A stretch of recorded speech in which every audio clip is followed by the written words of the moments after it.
More details tonight in the case of a murder-suicide that left 3 people dead across Lebanon and Bellevue. We now know Sean Varsos killed his estranged wife and mother-in-law before killing himself.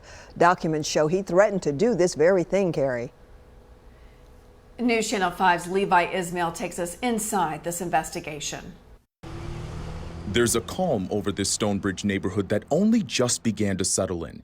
Nothing compared to the violence that shook neighbors Monday morning. When we heard sirens about 8 o'clock or so. Doug Swallow says he never heard gunshots, but he could tell this was serious. We got 6, 8, 10 texts with everyone saying, hey, this is what's happening, stay indoors. Lebanon police say Sean Varsos broke into his mother-in-law's home in this neighborhood armed with a shotgun. His estranged wife, Marie Varsos, was with her mother, Deborah Sisko, and both called the police for help. One of the victims was able to fire back. But when the shooting was over, Sean was injured and both women were dead. Sean escaped in his SUV that was later tracked down by Metro Nashville police just blocks from his Bellevue home. Other officers came up to the SUV and determined that Varsos was non-responsive. Police say Varsos shot himself.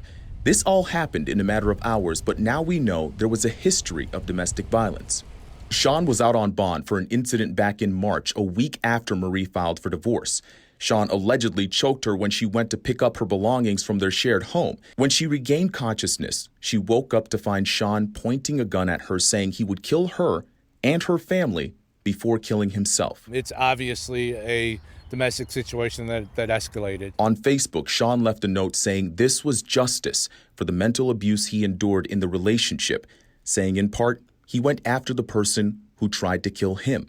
A chilling end to a violent morning that still has so many in disbelief. This is 3 lives, and then the families that are left behind, and the aftermath of their relatives and friends. That's what's sad. Levi Ismail, News Channel 5.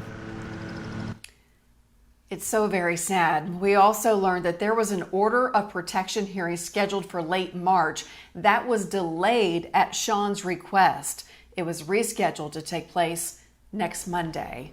Of course, domestic violence is a big issue right now across Tennessee, and here's the reason why.